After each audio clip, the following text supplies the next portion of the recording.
घुटना, कंधा या कमर, चाहे जैसा हो दर्द, डॉक्टर ऑर्थो आपको देता है दर्द से पूरी आजादी, एक भरपूर जिंदगी।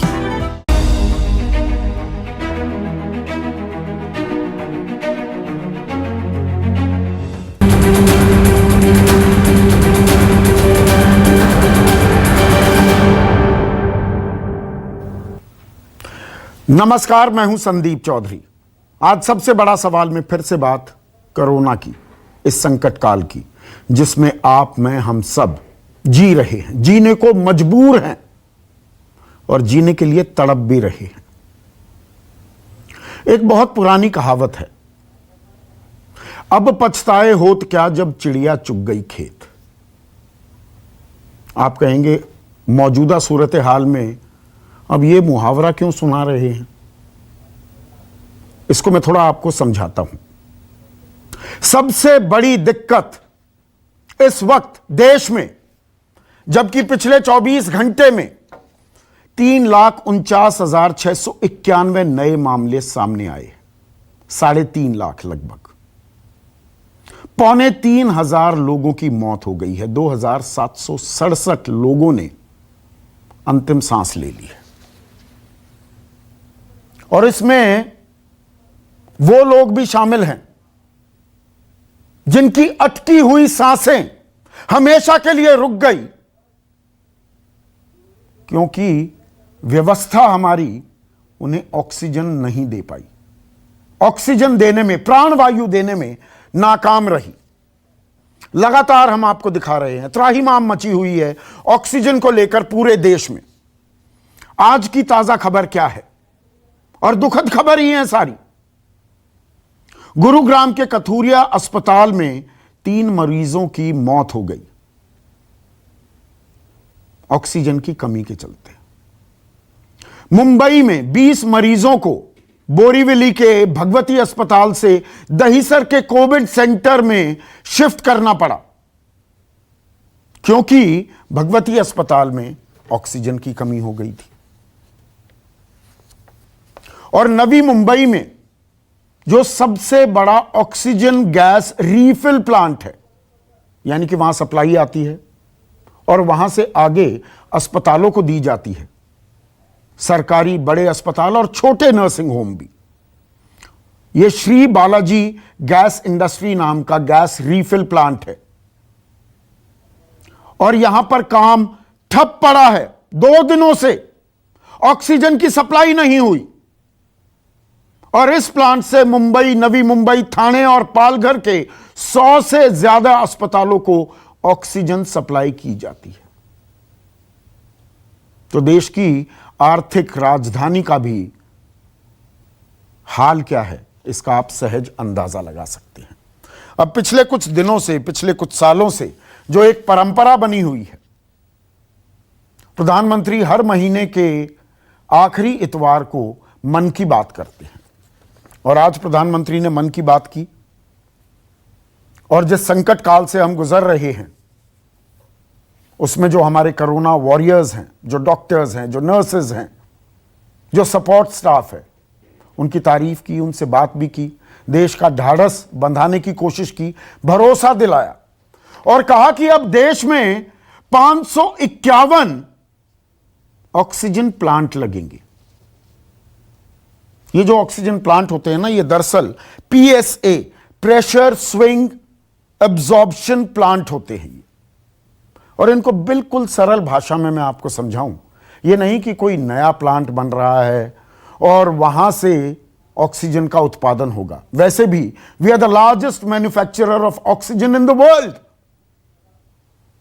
दुनिया में ऑक्सीजन का सबसे ज्यादा उत्पादन भारत में होता है, जहां ऑक्सीजन के लिए हाहाकार मचा हुआ है। तो जो ये प्लांट लगते हैं, ये क्या करते हैं कि जो हमारा वातावरण है, वायुमंडल जो है हमारा, उसमें से हवा लेते हैं, दबाव बनाते हैं उस पर, और दबाव में जो नाइट्रोजन है उसको अलग करके ऑक्सीजन का उत्पादन होता है। 93 से बल्कि 92 से 95% प्योरिटी होती है। और ये आप और मैं, अगर हम अस्पताल में भगवान ना करे भर्ती होना पड़े तो हमें जो ये ऑक्सीजन दी जाती है 92 से 95% प्योरिटी बिल्कुल मुकम्मल होती है, इस्तेमाल की जा सकती है। मोटा मोटा पीएसए का ये काम होता है। तो 551 बनेंगे, बड़ी अच्छी बात है। वो एक और कहावत है ना, कब 9 मन तेल होगा, कब राधा नाचेगी। कब ये प्लांट बनेंगे और कब वो ऑक्सीजन मिलेगी, ये अपने आप में एक सवाल है। और सवाल किस लिए? अतीत में हमें झांकने की आदत नहीं है, अतीत में झांकना चाहिए। और मैं बहुत पीछे नहीं जा रहा हूं, पिछले साल की बात है। पिछले साल बड़े गाजे बाजे के साथ यह घोषणा की गई कि 162 PSA medical oxygen generation plant लगाए जाएंगे 32 राज्यों और केंद्र शासित प्रदेशों में। 162। इसके लिए 21 अक्टूबर को सेंट्रल मेडिकल सर्विसेज सोसाइटी ने ऑनलाइन टेंडर भी फ्लोट किए। नतीजा सिफर। आप कहेंगे पैसा नहीं होगा, पैसा भी था। पीएम केयर फंड से 201 करोड़ 58 लाख रुपए मुकर्रर किए गए इन प्लांट्स के लिए। इनमें से 137 करोड़ 33 लाख ये प्लांट बनाने के लिए, सप्लाई करने के लिए, और 64 करोड़ 25 लाख रुपए सालाना मेंटेनेंस के लिए। तो ये प्लांट तो बन जाने चाहिए थे। 5 जनवरी को, इस साल 5 जनवरी को बाकायदा प्रधानमंत्री कार्यालय ने इस बाबत घोषणा भी की थी। लेकिन जब तहकीकात की गई अलग अलग एजेंसीज ने, तो पता यह लगा कि सिर्फ 11 ऐसे प्लांट बने हैं और इनमें से सिर्फ 5 ऑपरेशनल हैं, यानी कि वो काम कर रहे हैं 162 में से। तो अब 551 और बनेंगे। वो कब बनेंगे, कब वो ऑक्सीजन आएगी, ये भी अपने आप में एक सवाल है। हेडलाइन बड़ी अच्छी लगती है, 551 प्लांट, लेकिन दरअसल समस्या कहीं और है। समस्या क्या है? देश में ऑक्सीजन की कमी नहीं है। आप कहेंगे पगला गए हो संदीप चौधरी, यहां आम आदमी परेशान घूम रहा है, आप कह रहे हैं देश में ऑक्सीजन की कमी नहीं है। मैं पूरी जिम्मेदारी से आपको यह जानकारी दे रहा हूं, हमारे देश में ऑक्सीजन की कोई कमी नहीं है। हमारी डेली कैपेसिटी ऑक्सीजन उत्पादन की, सरकारी आंकड़े बता रहा हूं, 7,127 मीट्रिक टन है। अब जो ये मेडिकल ऑक्सीजन है, ये मैं समझा चुका हूं, इंडस्ट्रियल और मेडिकल कुछ नहीं है, थोड़ी सी ट्विकिंग करके वो जो भी ऑक्सीजन हम बनाते हैं, उत्पादन जिसका करते हैं, वो मेडिकल यूज के लिए हो सकती है, आपको मुझको लगाई जा सकती है अगर हम अस्पताल में भर्ती हैं। लेकिन जो मेडिकल ऑक्सीजन की डिमांड है वो 3,842 मीट्रिक टन 12 अप्रैल को थी। 22 अप्रैल को ये 6,785 मीट्रिक टन हो गई। हमारा उत्पादन 7,127 मीट्रिक टन है, यानी कि अभी भी बच जाएगी ऑक्सीजन अगर हम इसका पूरा इस्तेमाल करें। तो आप कहेंगे हम इस्तेमाल क्यों नहीं कर पा रहे? हमारे पास आधारभूत ढांचा ही नहीं है, हमारे पास वो व्यवस्था ही नहीं है।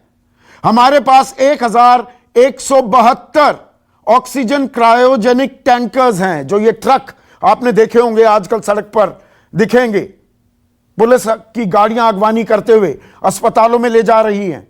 ये स्पेशलाइज्ड ट्रक्स होते हैं। 1,172 हैं पूरे देश में, 130 करोड़ के देश में। और ऑक्सीजन सबसे ज्यादा उत्पादन कहां होता है? वो है उड़ीसा, झारखंड जैसे इलाके, पूर्वी जो हमारा तट है, वहां से ऑक्सीजन लानी पड़ती है इन ट्रकों में, जिनकी तस्वीरें मैं आपको दिखा रहा हूं।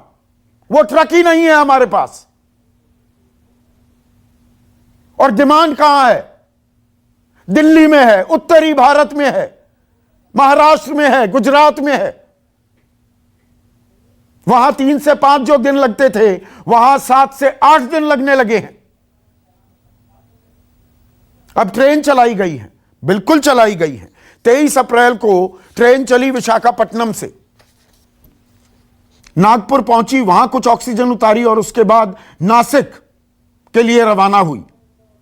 उस ट्रेन में कितनी ऑक्सीजन थी? 105 मीट्रिक टन। 105 मीट्रिक टन एक दिन में खत्म। इस समस्या को, इस बाधा को हम कैसे लांघेंगे, इस बारे में बात नहीं हो रही। प्लांट लग जाएंगे, लगने चाहिए, पर क्या 4 महीने बाद वो ऑक्सीजन मिलेगी? और इसमें दिक्कत यहीं खत्म नहीं होती। ये जो ऑक्सीजन आ रही है, ये लिक्विड ऑक्सीजन है। इसके बाद डिस्ट्रीब्यूशन लेवल पर जब विक्रेता के पास पहुंचेगी तो इसकी रीगैसिफिकेशन करनी पड़ती है, यानी कि जो लिक्विड ऑक्सीजन है उसको फिर से गैस की फॉर्म में लाया जाता है। बड़े सिलेंडर या छोटे सिलेंडर, जरूरत के हिसाब से, बड़े अस्पतालों में बड़े सिलेंडर्स हैं, वहां जाएंगे, छोटे नर्सिंग होम हैं, वहां छोटे सिलेंडर्स में जाएगा। वहां एक और दिक्कत है, इन डिटेलिंग में क्या हम जाने को तैयार नहीं हैं। यह आज की सबसे बड़ी समस्या है। पैसे की कमी नहीं, ऑक्सीजन की कमी नहीं, लेकिन ऑक्सीजन नहीं पहुंच पा रही है आम आदमी के पास। प्रधानमंत्री ने आज कहा कि विशेषज्ञों और वैज्ञानिकों की सलाह की जरूरत है। तो यह सलाह पहले क्यों नहीं ली गई? पहले भी बताया गया कि ऑक्सीजन की कमी हो सकती है, तो यह प्लांट खड़े क्यों नहीं हुए? नवंबर से जनवरी के बीच सीरो सर्वे 3 राष्ट्रीय स्तर पर किए गए, 14 राज्यों स्तर पर किए गए। वो चीख चीख कर बता रहे थे दूसरी लहर आने वाली है, लेकिन उसकी तैयारी हमने नहीं की, क्योंकि प्राथमिकता हमारे देश में चुनावी हार जीत है, चुनावी मेला है, लोकतंत्र का मेला, आस्था का मेला। यह शब्द मैंने पहले भी इस्तेमाल किए।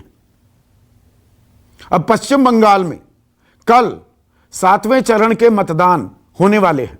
अब वहां पर तो चलिए छठे चरण से 500 आदमियों की सभाएं होने लगी, वहां उम्मीदवारों की मौत की भी खबर आ रही है। लेकिन चुनाव तो उत्तर प्रदेश में भी हो रहे हैं, जहां के मुख्यमंत्री योगी आदित्यनाथ कहते हैं मरीज को हर हाल में भर्ती करना होगा। बहुत अच्छी बात की है, संवेदनशीलता, मानवीयता का परिचय दिया है योगी आदित्यनाथ ने। लेकिन जो वो पंचायत चुनाव हो रहे हैं, उनकी मैं थोड़ी तस्वीर आपको दिखा दूं। अभी तो हम मीडिया वालों की, और ये बात मैंने पहले भी कही, हम भी आसान रिपोर्टिंग कर रहे हैं। अभी दिल्ली, मुंबई, बड़े बड़े शहरों की तस्वीरें आपको दिखा रहे हैं। गांव देहात को लेकर अंडर रिपोर्टिंग हो रही है। ये देखिए, ये भीड़, पंचायत चुनाव 15-19 2 चरण हो चुके हैं, कल एक और चरण के मतदान होने वाले हैं। इतनी ही लंबी लाइनें लगेंगी। तो चुनावी हार जीत वो ज्यादा जरूरी है कि आदमियों की, देशवासियों की जान बचाना।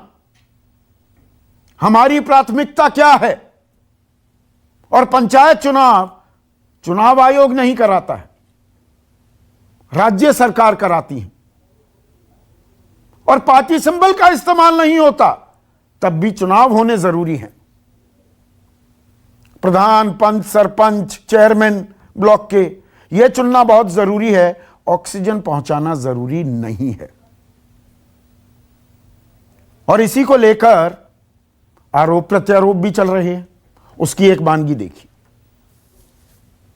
प्लांट भी लगा 1 साल में, पिछले 1 साल में टेंडर हुआ, पर कोई प्लांट, एक सिंगल प्लांट भी पीएम केयर फंड से आज तक ऑक्सीजन का 1 साल में नहीं लग पाया। अब जब कोरोना की दूसरी वेव आई, दूसरी महामारी आई, तो फिर ये बोल दिया कि हम 75 और लगाएंगे। आज बोल दिया 551 और लगाएंगे। सब कुछ लगाइए तो सही। दिल्ली की इस वक्त ज़रूरत 700 टन की है और हमें केंद्र सरकार से 480 टन अलॉट हुई है। कल 10 टन और अलॉट किया केंद्र सरकार ने। 490 टन अब दिल्ली को अलॉट हुई है, लेकिन ये पूरी अलॉटमेंट भी अभी दिल्ली में नहीं आ रही है। इसका भी काफ़ी कम, एक तरह से कल 330-335 तक ही दिल्ली पहुंची है। ऐसे में आज का सबसे बड़ा सवाल, अब प्लांट बनाए होत क्या? प्लांट तो आप लगा रहे हैं, बना रहे हैं, अच्छी बात है, पर अभी फिलहाल क्या राहत मिल पाएगी?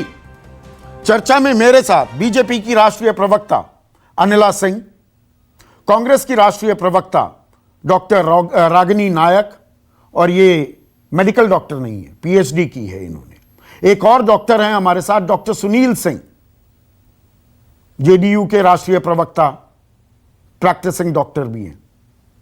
समाजवादी पार्टी की राष्ट्रीय प्रवक्ता जूही सिंह मेरे साथ हैं, और एक्सपर्ट के तौर पर फोर्टिस अस्पताल गुरुग्राम के डायरेक्टर डॉक्टर राहुल भार्गव मेरे साथ हैं। डॉक्टर राहुल, 551 प्लांट लगने वाले हैं। मैं एक्सपर्ट नहीं हूं, मैं साइंटिस्ट नहीं हूं, पर मैंने पूरे दिन रिसर्च की है, मेरी पूरी टीम ने, जिसमें खास मैं लल्लन का नाम लेना चाहूंगा। उन्होंने आज ये पूरी रिसर्च की है। ऑक्सीजन की कमी बनी हुई है, 551 प्लांट आने से वो कमी की आपूर्ति हो जाएगी क्या? तो ये कि आज भयानक स्थिति, 10 साल से हम सिर्फ वादे और वादे सुनते आ रहे हैं कि हम ये प्लांट लगाएंगे, ऐसा प्लांट करेंगे, ऐसा करेंगे। आज 550 प्लांट का घोषणा हो गई, वो कब लगेंगे और कब नहीं लगेंगे पता नहीं, let's not go into that, but लोगों को आज परेशानी है परेशानी इसलिए आज भी परेशानी बरकरार है क्या, या ऑक्सीजन मिलने लगी? डॉक्टर राहुल। संदीप जी, मैं आपसे आप एक छोटी सी टिप्पणी दूंगा। आज राजस्थान ने हरियाणा की सप्लाई बंद कर दी, और मैं एक स्टैंडी लेके बैठा हुआ हूँ, शायद मैं दिखा पाऊँ कि हम ये बोलने वाले हैं 4-6 घंटे में कि हम एडमिशन बंद कर देंगे। क्यों? क्योंकि हमारे पास 200-250 बेड हमने कर दिए हैं ऑक्सीजन वाले, और हमें ऑक्सीजन की पूर्ति हो नहीं पा रही। आती है तो 1.5 टन आती है, 2 टन आती है, जबकि हमारी रिक्वायरमेंट 3 टन की है। पहली चीज। दूसरी चीज, नियत होनी चाहिए हेल्थ केयर को लेके। आप 1200 करोड़ रुपए का तुम मेला प्लान कर सकते हो 13 करोड़ लोगों के लिए। क्या आपको नहीं पता कि देश में किस प्रकार की व्यवस्था है और किस प्रकार से संकट आ सकता है? ये फॉरवर्ड प्लानिंग नहीं है। आपके पास इलेक्शन कमीशन है जो 8 केसेस में वेस्ट बंगाल का इलेक्शन करा सकता है। हेल्थ कमीशन नहीं है जो ये बता दे कि हमारे को क्या रिक्वायरमेंट होगी। चलिए, तो पुरानी बातें हो गई। सिंक्रोनस अटेम्प्ट सही नहीं। कहाँ सेंट्रल बॉडी कहाँ है? क्योंकि हेल्थ स्टेट का सब्जेक्ट है, तो सेंटर कभी स्टेट में बोलता है, स्टेट सेंटर को बोलता है। किसका कौन है? आम आदमी। इस रस्साकशी से आम आदमी को डॉक्टर राहुल क्या लेना? और आप इस वक्त बड़ी खबर दे रहे हैं, फोर्टिस गुरुग्राम में मरीजों के एडमिशन पर प्रशासन रोक लगाने वाला है क्योंकि वहां ऑक्सीजन की कमी है। गलत तो मैंने आपको नहीं सुना डॉक्टर राहुल भार्गव? बिल्कुल बिल्कुल। आपकी 3 मेट्रिक टन की रोज की रिक्वायरमेंट है। 5 अस्पताल है हमारे पास। आज भिवाड़ी ने ऑनिक्स प्लांट जो था, ऑनिक्स प्लांट, उससे मना कर दिया ऑक्सीजन भेजने से। क्यों? क्या हम देश में बंटवारा हो गया? देश हरियाणा, राजस्थान, दिल्ली में है। क्या देश नहीं जीतेगा? क्या हरियाणा जीतेगा, राजस्थान हार जाएगा? बहुत बुरी हालत है संदीप चौधरी जी। आज भी शुद्ध राजनीति स्टार्ट होगी। चारों लोग ब्लेम गेम करेंगे। पिसेगा कौन? आम आदमी। ये वही आदमी है जो इनको वोट देता है, और जब हारता है तो आम आदमी हारता है, कोई पॉलिटिशियन नहीं हारता। और मैं चारों से निवेदन करूंगा, किसने कॉल आप लोगों को कर रहे हो एडमिशन के लिए? आपने हालत देखी है आज ऑक्सीजन लाइए। आज आप प्रशासन कर रहा है, हम मानते हैं, मेहनत कर रहे हैं, बट वो काफी नहीं है। आपका एफर्ट है, मानते हैं इस बात को, पर रेल इतनी बड़ी है, आपको आउट ऑफ द बॉक्स सोचना पड़ेगा। प्लीज सोचिए।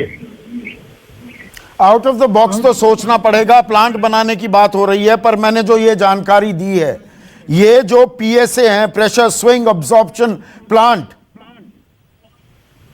यहां पर भी काम हो जाए शुरू। लेकिन जो अभी ऑक्सीजन उतनी तो है हमारे पास, दुनिया के सबसे बड़े मैन्युफैक्चरर हैं डॉक्टर राहुल भार्गव, है हमारे पास ऑक्सीजन, पर हमारे पास लॉजिस्टिक्स नहीं है। हमारे पास वो क्रायोजेनिक ऑक्सीजन, क्रायोजेनिक ट्रांसपोर्ट करने वाले कंटेनर्स नहीं है। वो कहां से आएंगे? मरीज को क्या आप मरीज को ये बताओगे कि मेरे पास प्लांट में ऑक्सीजन पड़ी वेस्ट हो रही है, मैं एक्सपोर्ट कर रहा हूँ। मरीज को तो आज चाहिए, मेरे को आज ऑक्सीजन चाहिए, मेरे मरीज मर रहे हैं, 2000 लोग रोज मर रहे हैं, आप देखिए, और आंकड़ा शायद उससे बड़ा होगा। उनको ऑक्सीजन चाहिए। अनिला सिंह जी, प्लांट लगाने से ऑक्सीजन की किल्लत खत्म हो जाएगी, या आज ऑक्सीजन की किल्लत की आपूर्ति करना यह हमारी प्राथमिकता होनी चाहिए? नहीं संदीप, आप बात बिल्कुल ठीक कह रहे हैं, और जो आप कह रहे हैं शायद भारत के जो ज्यादातर लोग हैं वो भी यही सोच रहे हैं, परंतु जो सवाल उठा रहे हैं और जो राजनीति कर रहे हैं, या जिनको जानबूझकर जो ये प्रश्न उठा रहे हैं, मैं उनसे ये भी पूछना चाहूंगी कि पिछले साल जो फंड एलोकेशन हुआ था ऑक्सीजन प्लांट्स लगाने के लिए, उसका क्या हुआ? हाँ, यहाँ पर हम देखते हैं कि दिल्ली के मुख्यमंत्री जी हैं जो अनऑफिशियली अपने आप को ऑनलाइन कर देते हैं। मैं इनसे भी पूछना चाहूंगी, 8 प्लांट का पैसे लेकर आप एक प्लांट लगा, आप ये कह रही हैं केंद्र ने पैसा दे दिया, इन्होंने प्लांट नहीं लगाए, आप ये कह रही हैं? नहीं, मैं बात उसकी नहीं कर रही संदीप। देखिए, ऐसा है कि मैं हमेशा हर डिबेट में एक बात कहती हूँ कि कोरोना वायरस ना तो क्षेत्र देखता है, ना जाति धर्म, नहीं, पैसे दिए गए क्या? पैसे देने की जिम्मेदारी, पैसे लगाना तो पीएम केयर फंड से थे, वो केंद्र सरकार को लगाने थे। राज्य सरकारों को क्या जमीन देनी थी? सिर्फ लगाने की जिम्मेदारी किसकी है? ये सेंट्रल मेडिकल सर्विसेज सोसाइटी, इसने जो ऑनलाइन टेंडर दिए थे, ये तो केंद्रीय स्वास्थ्य मंत्रालय के तहत फ्लोट किए गए थे, तो जिम्मेदारी केंद्र सरकार की है ना? नहीं, जिम्मेवारी की जहां बात आती है तो अगर केंद्र सरकार से पूछा जा रहा है तो राज्य सरकार से भी पूछना चाहिए ना। मैं तो 3 उदाहरण दे रही हूं, पूछूंगा, पहले केंद्र सरकार का तो जवाब दीजिए। केंद्र सरकार ने टेंडर ऑनलाइन निकाले थे कि नहीं निकाले थे? केंद्र सरकार ने ये पैसे देने थे। मुझे बोलने तो दीजिए। हाँ, बोलिए। मैं कोरोना के ऊपर बिल्कुल चिल्लम चिल्ला नहीं करती हूं, क्योंकि मैं एक चीज जानती हूं, ये वायरस अगर इन्फेक्ट कर रहा है, लोग परेशान हैं, बीमार हो रहे हैं, मर रहे हैं, तो भारतीय हैं। यहां पर जो राजनीति करना चाहता केंद्र सरकार, राज्य सरकार, ये उनकी मानसिकता दिखाते हैं। मैं पूछती हूँ, ये 162 प्लांट लगाने की जिम्मेदारी किसकी थी? नहीं तो मुझे भी उत्तर दे दीजिए।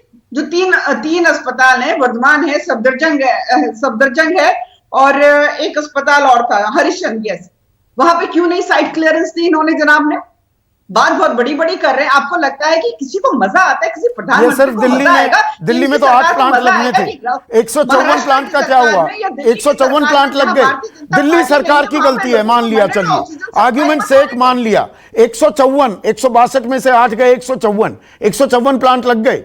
नहीं तो मैं बोल तो रही हूँ कि जो 202 करोड़ जो पैसे का एलोकेशन हुआ था तकरीबन 162 प्लांट्स लगाने के लिए, मैं पूछना चाहती हूँ राज्यों से और यूनियन टेरिटरीज से, अब आइए आगे और बताइए।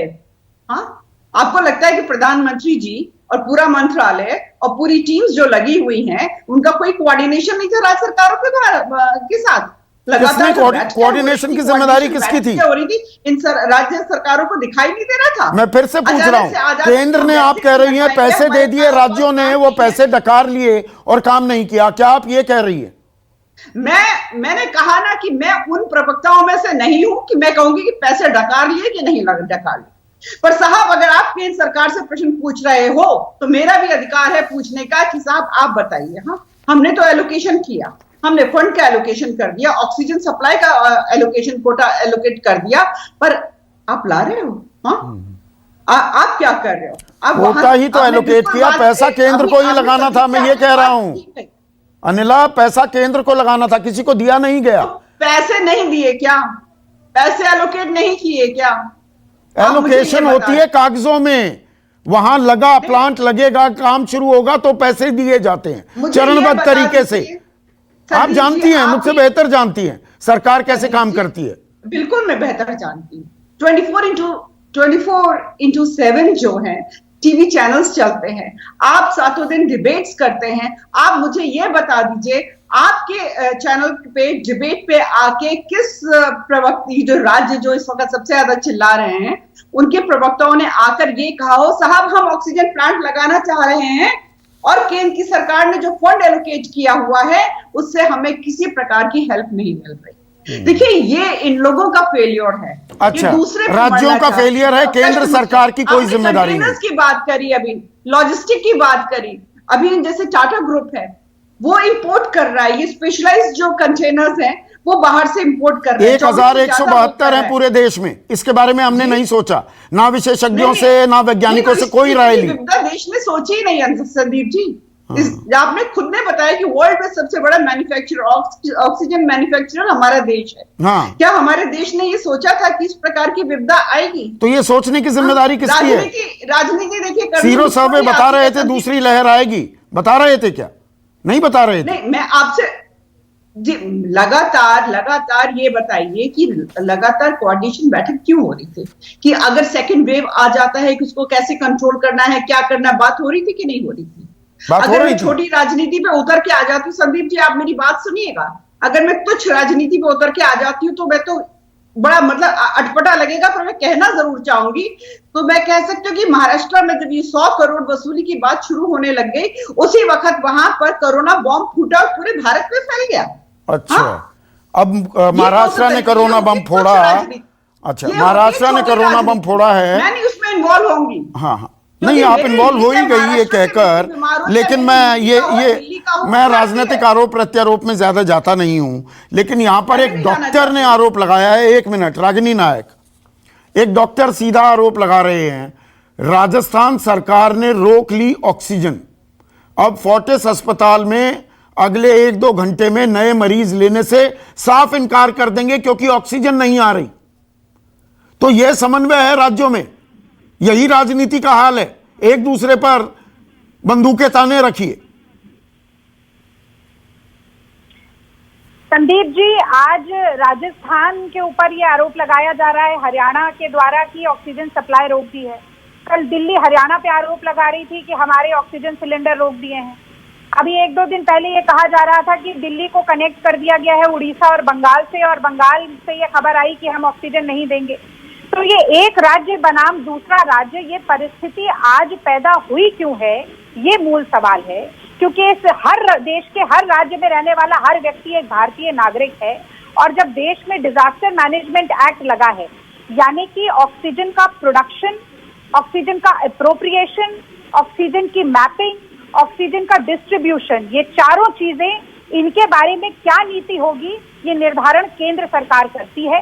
तो मैं समझती हूँ कि the buck stops with the central government. अच्छा, राज्य सरकारों की कोई जिम्मेदारी नहीं, को जिम्मेदारी लेनी पड़ेगी। राज्य सरकारों की कोई जिम्मेदारी नहीं, राज्यों की जिम्मेदारी है। पहली जिम्मेदारी केंद्र सरकार की है, इसीलिए सुप्रीम कोर्ट ने भी कहा कि केंद्र सरकार वैक्सीन, ऑक्सीजन, दवाई और लॉकडाउन के बारे में एक राष्ट्रीय नीति बनाकर दे। इसलिए इस बात को आप दरकिनार नहीं कर सकते। पर महत्वपूर्ण सवाल आपने 1-2 पूछे, मैं तथ्यात्मक बात करना चाहती हूँ। आप देखिए, ये बहुत स्वाभाविक सी बात है कि अगर रात तक पानी आ जाए, उसके बाद कोई हाथ पैर मारना शुरू करे तो उसे डूबने से कोई नहीं बचा सकता। आपने बड़े अच्छे दोहे का भी इस्तेमाल किया, मैं उसे आज की स्थिति में ढालकर कहना चाहती हूँ कि अच्छे दिन पाछे गए, पहले किया न हेत, और अब प्लांट लगाए होत क्या, देश चढ़ गया कोरोना की भेंट। तो 551 PSA medical oxygen generation plant लगाए जाएंगे, हो सकता है लगाए जाएं, पर वो तो तीसरी वेव की तैयारी की बात होगी। पहली वेव से दूसरी वेव की तैयारी नहीं हुई, इसीलिए आज एक सिलेंडर के लिए भी देश तरस रहा है, जब दुनिया में सबसे ज्यादा ऑक्सीजन का प्रोडक्शन भारत करता है। फिर मुझे वो भी याद आ जाता है कि कहा गया था कि बिहार में मुफ्त टीकाकरण होगा, बंगाल में मुफ्त टीकाकरण होगा, लेकिन आज टीके के एक देश में 5 दाम है। तो मोदी जी की झूठ की प्रयोगशाला से नए नए शिगुफे निकलते हैं। आपने तो तथ्यों को दिखाया कि 162 में से कितने प्लांट लगे, तो ये घोषणा कर देना बहुत आसान है, क्योंकि आज तो बात वही है ना जो अनिला सिंह पूछ रही हैं, राज्यों की कोई जिम्मेदारी नहीं। प्रधानमंत्री प्राइम मिनिस्टर केयर फंड से अगर 201 करोड़ रुपए दिए जाते हैं, तो किस राज्य ने ये सवाल उठाए? किसने ये कहा कि देखिए हमारे यहाँ पर प्लांट लगाने के लिए हम जमीन देने को तैयार, हमें फंड दो, हम जल्दी से प्लांट तैयार करेंगे?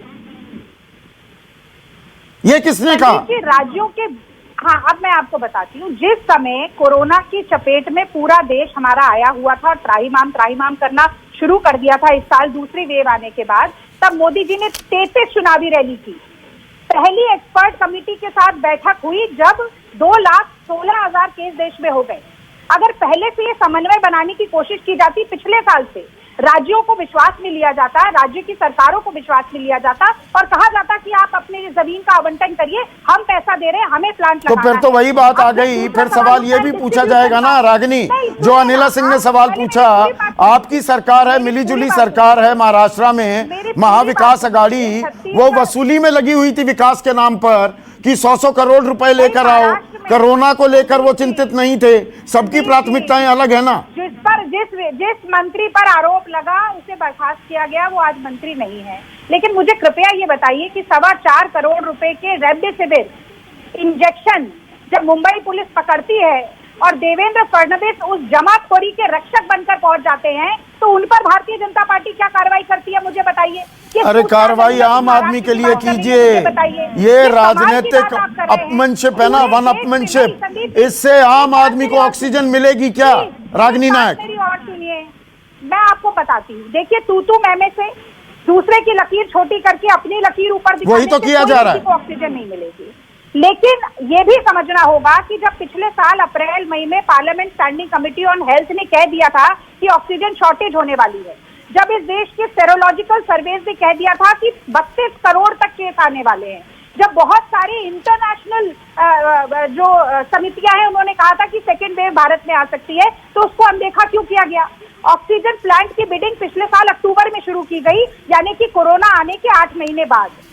जो इंडस्ट्रियल ऑक्सीजन है उसे मेडिकल ऑक्सीजन में कन्वर्ट कर सकते हैं या इस साल ये तो बड़ी आसान सी प्रक्रिया है, उस पर भी स्पिन डॉक्टरिंग की कोशिश की गई। एक मिनट डॉक्टर सुनील सिंह, एक मिनट रागिनी, डॉक्टर सुनील सिंह, जो रागिनी कह रही हैं कि अब 551 प्लांट लगाने की बात हुई, अच्छी हेडलाइन है, लेकिन क्या ये तीसरी वेव, तीसरी लहर की तैयारी है? ऑक्सीजन तो आज चाहिए ना डॉक्टर सुनील सिंह।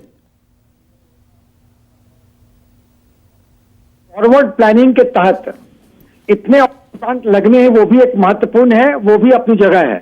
लेकिन अभी जो एक्यूट नीड है, एक्यूट नीड के मुताबिक जो चीजें हो रही हैं कि टैंकर हम मंगा रहे हैं, क्योंकि जैसा कि आपने कहा ऑक्सीजन है लेकिन जनरेशन में कमी नहीं है, लेकिन ट्रांसपोर्टेशन, बॉटलिंग और वहां जाने में दिक्कत है। तो टैंकर आ रही हैं, इमीडिएट की चीजें भी हो रही हैं। और यहां पर हम देखें तो लेकिन एक फॉरवर्ड प्लानिंग को आप नकार नहीं सकते। चिड़िया चुग गई। अच्छा, ये फॉरवर्ड प्लानिंग है, ये फॉरवर्ड प्लानिंग है, ये तीसरी लहर के लिए, अभी के लिए नहीं है। नहीं, ये अभी के लिए देखिए, आप समझिए, ये पूरे आईसीआई की भी नियम हो गई है कि जितने मेडिकल कॉलेज तभी खुलेंगे जबकि उसमें अपना ऑक्सीजन प्लांट हो रहा हो, तो आगे की चीज होगी।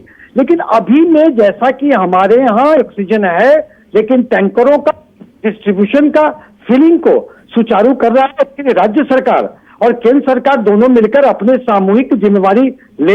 ये तू महीने से खेल खराब होता है। और दो, अगर मान लीजिए प्लानिंग में कुछ दिक्कत, अप्रत्याशित अगर क्राइसिस है, तो हमें लगता है ये सामूहिक नहीं, मैं आपकी बात मानता हूं, मैं ये मान लेता हूं कि चलिए फॉरवर्ड प्लानिंग हो रही है, देर आयत दुरुस्त आयत, पर इसका मतलब ये हुआ कि पिछले साल हमने कोई फॉरवर्ड प्लानिंग नहीं की। अक्टूबर में टेंडर फ्लोट हो गए थे 21 अक्टूबर को और हम नहीं बना पाए ऑक्सीजन प्लांट। तो पिछले साल फॉरवर्ड प्लानिंग अगर की भी तो उसको कार्यान्वित नहीं किया। क्या यह हकीकत है? क्योंकि हम दुनिया को बताने लगे हमने कोरोना पर विजय पा ली है, 150 देशों को हम वैक्सीन पहुंचा रहे हैं, वहां पर हमसे सस्ती वैक्सीन मिल रही है, यहां पर अब 600 और 1200 रुपए में वैक्सीन मिलेगी। हम दुनिया को बांटते फिर रहे थे, अपने लोगों से अब वैक्सीन लेंगे। 35,000 करोड़ बजट की मद में रखे गए थे ना, यानी कि 35 करोड़ लोगों को 1,000 रुपए का टीका लग सकता है। आधार पूनावाला कहते हैं 150 रुपए में भी हम प्रॉफिट कमा रहे हैं। उस लिहाज से तो 200 करोड़ डोजेज वैक्सीन की बन जानी चाहिए। तो ये 1200 और 600 रुपए क्यों लिए जा रहे हैं? अब 1 मिनट समय दे संदीप जी, आपके कहने के प्रश्न दो है। एक तो ऑक्सीजन को लेके है कि भाई फॉरवर्ड प्लानिंग है, लेकिन हाँ, जो पहले जो टेंडर हुआ वो इम्प्लीमेंट नहीं हुआ। आपके डिबेट में ये बातें छन के आई कि ये केंद्र सरकार के बीच में विवाद में ये भेद चढ़ गया, राज्य सरकार ने जमीन नहीं दी, जो भी जो बातें थी उसकी बात मैं नहीं करूंगा। और जहां तक वैक्सीनेशन की बात है संदीप जी, आपको मैं बता दूं कि वैक्सीनेशन बिहार पूरी हो रहा है और वैक्सीनेशन ही एकमात्र हथियार है जिससे कि हम कोरोना को लॉन्ग टर्म लड़कर जंग जीत सकते हैं। और वैक्सीन को अगर दूसरे देश में हम वैक्सीन देते हैं की तो वो कमी भी हो हमारा- गई, दुनिया में बांटते रहे हम नहीं, कोई वैक्सीन। कमी नहीं है। कौन सी कोई फॉरवर्ड कमी प्लानिंग नहीं है, की? संदीप जी। हम दुनिया को वैक्सीन बांट रहे हैं, हमारे यहाँ वैक्सीन की किल्लत हो गई। संदीप जी, दुनिया को बांटना भी एक महत्वपूर्ण है, क्योंकि दुनिया से हम रॉ मटेरियल लेते हैं। कौन दे रहा है? और जहां से हम raw अमेरिका material- दे रहा है कि रॉ जहां मटेरियल? से- अमेरिका की जहां- 30 करोड़ की जहां- आबादी 60 करोड़ वैक्सीन पिछले साल ही बुक देखिए, कर ली थी। एडवांस अगर बुकिंग आप कर ली थी बनाते हमने। हैं- कितनी एडवांस बुकिंग की? संदीप जी, आप एक कदम में समय दे। संदीप जी, अगर हमने वैक्सीन बनाया तो रॉ मटेरियल देशों से लिया।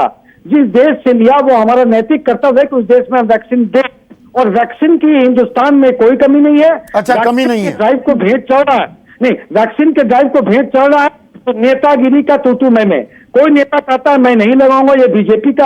अरे वैक्सीन को वैज्ञानिकों ने डेवलप किया है, डॉक्टर ने डेवलप किया है, ये किसी पार्टी की वैक्सीन नहीं है। नहीं, वो क्या बात कोई बिल्कुल सही उनके है। सामने हमारे आया? वैज्ञानिक और दाद के पात्र हैं, काबिले तारीफ उन्होंने काम किया, पर हम ये आत्मनिर्भरता का ढोल पीटते पीटते हम आत्मनिर्भर हो गए तो स्पुतनिक 5 मंगाना पड़ा ना हमें अब बाहर से, क्योंकि हमारे यहाँ आपूर्ति नहीं है।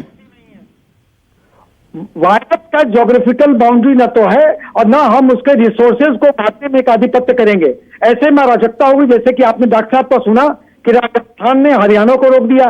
ये वायरस का ज्योग्राफिकल बाउंड्री नहीं है, तो वायरस से लड़ने का भी ज्योग्राफिकल बाउंड्री न हो सकता है। हम पूरी मानवता, ये राजनीतिक पार्टियां हिंदुस्तान में ऐसी होंगी कि तू मैंने के तौर पर वो राजनीतिक माइलेज ले सकते हैं। और ट्विटर बाबू पॉजिटिव होने के बावजूद भी नेगेटिव चीजें फैलाते हैं अन्य राज्यों पे। हाँ, इसीलिए 50 लोगों के ट्विटर पर से वो पोस्ट भी डिलीट करवा दी गई हैं, वो भी हो रहा है। लेकिन जूही सिंह, मैंने शुरुआत में एक और बात कही और खुद को मैं जिम्मेदार, खुद को मैं कटघरे में खड़ा कर रहा हूं, मैं पत्रकार हूं।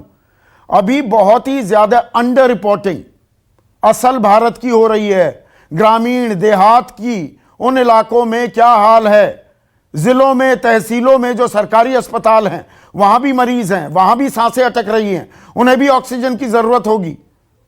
उसकी तस्वीर के बारे में तो बात ही नहीं हो रही है।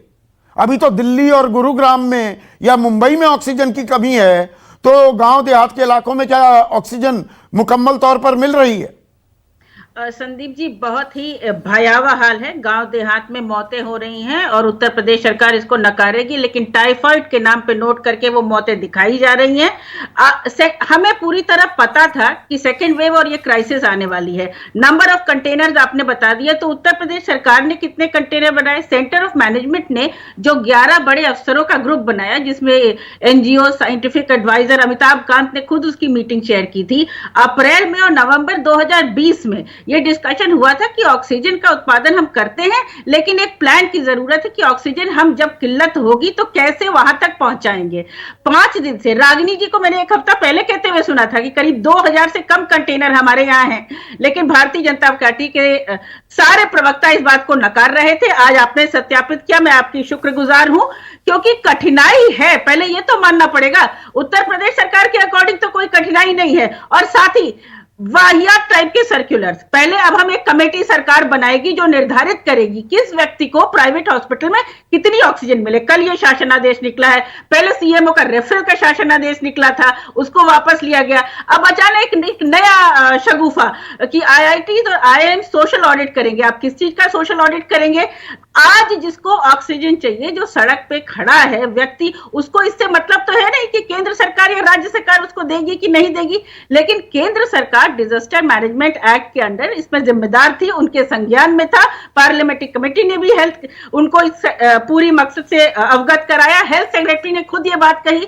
तो अचानक ये कहना, और 162 जो आपने बताया है, उसमें से कितने ऑक्सीजन प्लांट्स उत्तर प्रदेश में लगे? यहाँ तो जमीन मिल जानी चाहिए थी ना, उन्हीं की सरकार थी। एक जो सवाल पूछ रही है अनिला, रिस्पॉन्ड कीजिए। उत्तर प्रदेश में तो बन जाने चाहिए थे ना, उत्तर प्रदेश में बन गए पीएसए ऑक्सीजन प्लांट।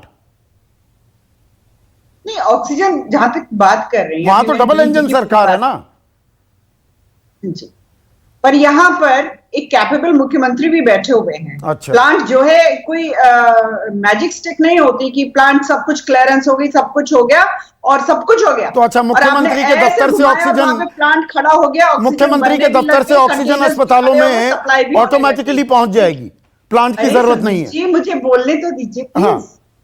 हाँ, जूही सिंह जी को आपने पूरा मौका दिया, तो मुझे भी आप उसका आधा मौका दे दीजिए। हाँ, मैं एक बात कहना चाहती हूँ, जैसा मैंने शुरुआत में कहा कि मुझे ये तुच्छ राजनीति नहीं करनी, जो इस वक्त पूरा मौका उठाकर बैठे हुए हैं सर्वज्ञानी भविष्य जो देख पाते हैं, उन्होंने भी सेकंड वेव के बारे में कोई जिक्र नहीं किया, राहुल गांधी जी ने।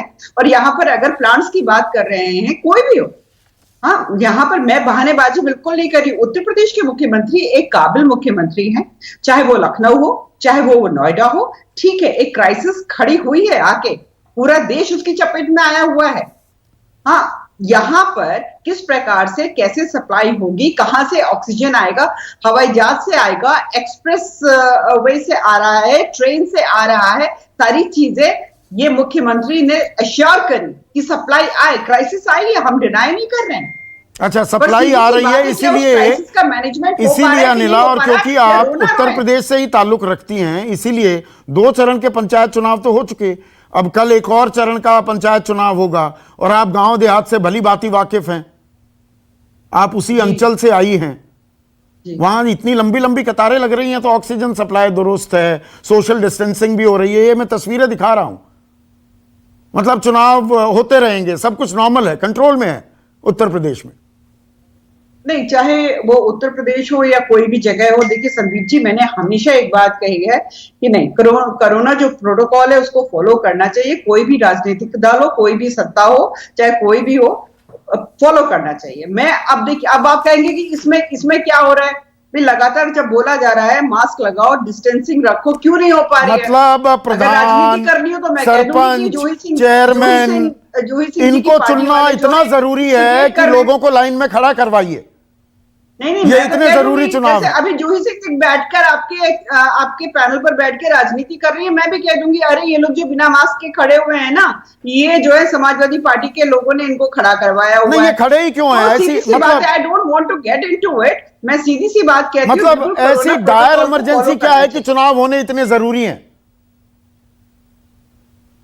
देखिए, चुनाव होने जरूरी हैं, नहीं जरूरी हैं, मेरे ख्याल से ये, चाहे वो उत्तर प्रदेश की सरकार हो या कोई और राज्य की सरकार हो जिनको पंचायत के चुनाव कराने हैं या करा रहे हैं, मुझे लगता है कि बहुत सारी चीजों को काउंट करके, क्योंकि तैयारियां पहले से होती है, बहुत सारे इन्वॉल्वमेंट होते हैं, उसको ध्यान में रखते हुए रोल ऑन करते हैं, बहुत नुकसान हो जाता है। ये पहले से तय कार्यक्रम था जूही सिंह, तो उसी को फॉलो किया जा रहा है, इसीलिए पंचायत चुनाव हो रहे हैं। बंगाल की आज एक खबर आई है कि हर दूसरा आदमी जो कलकत्ता में टेस्ट हो रहा है वो पॉजिटिव आ रहा है। तो आप खुद ही सोच लीजिए कि उत्तर प्रदेश में क्या हालात होंगे इन चुनाव के बारे में। किसी की पार्टी पे इल्जाम लगा सकते हैं, लेकिन आज उत्तर प्रदेश में ना बेड अवेलेबल है और काबिल मुख्यमंत्री तो बिल्कुल अवेलेबल नहीं है। रोज एक नया शासनादेश निकलता है जो जनता को और किल्लत उत्पन्न करता है। ऑक्सीजन मिल नहीं रही है, सरकार कहती है कि हमने मना नहीं किया, इंडिविजुअल लोगों को जो होम क्वारंटीन है ऑक्सीजन दी जाएगी। जिलाधिकारी ऑफिशियली कहते हैं कि किसी को सिलेंडर रिफिल नहीं किया जाएगा। लखनऊ में तो यही हालत है, नोएडा में यही हालत है। ट्विटर पे आप देख ही रहे हैं, लोग एक दूसरे से मदद मांग रहे हैं। इतना असहाय समय हमने नहीं देखा। अगर आप लखनऊ के भैंसा कुंड में जाएंगे, जो लाशें जलती हैं ना अनिला जी, आप नहीं देख पाती होंगी, हम लोग बगल में रखते हैं। भ्रष्टाचार चरम पर है, वहां भी काबिल मुख्यमंत्री काम नहीं कर रहे हैं। तो रोज एक मीटिंग करने से, जबकि डबल इंजन नहीं, ये ट्रिपल इंजन की सरकार है, आपकी नगर निगम में भी सरकार है। तो आप बताइए कि 1.5 साल में यहां क्या कर लिया आपने उत्तर प्रदेश में, किसी और पे आरोप लगाने से पहले? कौन सा आपने? Doctor Rahul Bhargava, last comment, 40 second है मेरे पास। चुनावी हार जीत अभी भी हमारी प्राथमिकता है, इस वक्त में भी। बिल्कुल संदीप जी, हमारी प्राथमिकता को चेंज करना पड़ेगा। उसमें हेल्थ फॉर ऑल का जो नारा है उसको सक्सेस करना पड़ेगा, रियलिटी में उतारना पड़ेगा। मेरी आप सारी अपोजिशन और सारी पार्टी से रिक्वेस्ट है, प्लीज ग्राउंड लेवल पे उतर के देखिए। भयानक स्थिति है। जो आपका वोटर है, जो आपको चूज करके लाया है, उसके बारे में प्लीज सोचिए। लोग मर रहे हैं ऑक्सीजन के बिना, कोविड उनको मार रहा है। अब तो कुछ कर लीजिए। ये लोग बचेंगे तो इलेक्शन के लिए वोट दे पाएंगे अगली बार। और मानिए कि परेशानी है, सरकारें साथ में मिलकर काम करना पड़ेगा। देश का झंडा एक है, ताकि उत्तर प्रदेश, बिहार, झारखंड, दिल्ली, सब राजस्थान के झंडे अलग अलग हैं। हर आदमी दूसरे स्टेट में जाके इलाज करा सकता है।